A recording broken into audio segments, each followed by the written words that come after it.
और एक और बड़ी अपडेट, अमेरिका और रूस के आर्मी चीफ ने फोन पर बातचीत की है। दोनों आर्मी चीफ ने यूक्रेन के मुद्दे पर बातचीत की। यूक्रेन पर हमले के बाद दोनों आर्मी चीफ में पहली बार यह बातचीत हुई है और इससे पहले अमेरिका और रूस के रक्षा मंत्री ने फोन पर बातचीत की थी।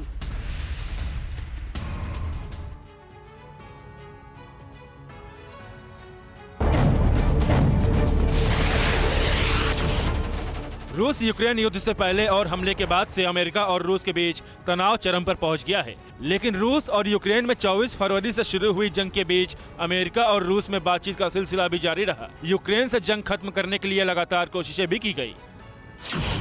अमेरिकी आर्मी चीफ जनरल मार्क मिले और रूसी सेना के चीफ वालेरी गेरासिमोव के बीच गुरुवार को फोन पर बातचीत हुई। न्यूज एजेंसी RIA के मुताबिक दोनों देशों के सेना प्रमुखों के बीच यूक्रेन के मुद्दे पर चर्चा हुई।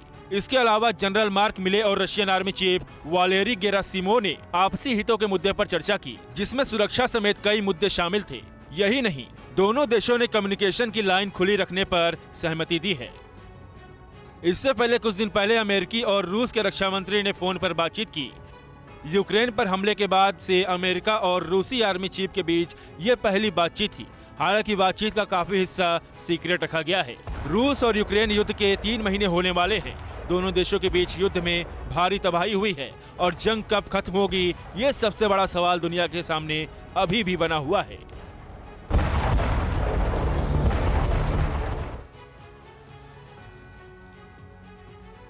और संयुक्त राष्ट्र की अपील पर रूस ने जवाब दिया है। पहले रूस पर से हटे प्रतिबंध, तभी खोलेंगे बंदरगाह। संयुक्त राष्ट्र ने रूस से की थी इमोशनल अपील। अनाज संकट से निपटने के लिए यह अपील की गई थी।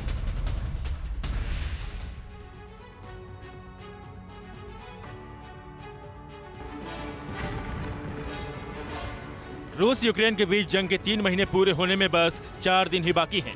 लेकिन इन 86 दिनों में रूस और यूक्रेन को भारी नुकसान हुआ ही है। लेकिन दुनिया भर में इस युद्ध का असर भी पड़ा है। भुखमरी की नौबत तक की आशंका जता दी गई है।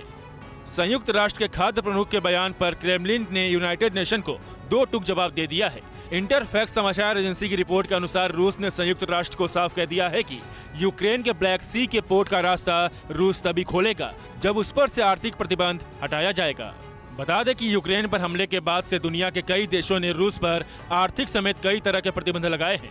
उसी के विरोध में रूस ने ब्लैक सी पोर्ट को बंद कर दिया है, जिसके बाद से अनाज का संकट मंडरा गया है, क्योंकि यूक्रेन ब्लैक सी पोर्ट के जरिए ही अनाज का निर्यात करता था और अब उसे ट्रेन या डेन्यूब नदी के बंदरगाह के जरिए अनाज का निर्यात करना पड़ रहा है। अनाजों की सप्लाई के खतरे को देखते हुए संयुक्त राष्ट्र के खाद्य प्रमुख डेविड बेस्ले ने रूस के राष्ट्रपति व्लादिमीर पुतिन से इमोशनल अपील की थी, जिसमें बेस्ले ने पुतिन से कहा कि अगर आपके पास दिल है तो आप बिल्कुल बंदरगाह को खोल देंगे। परवाह देश की, सोमवार से शुक्रवार रात 10 बजे TV9 भारतवर्ष पर।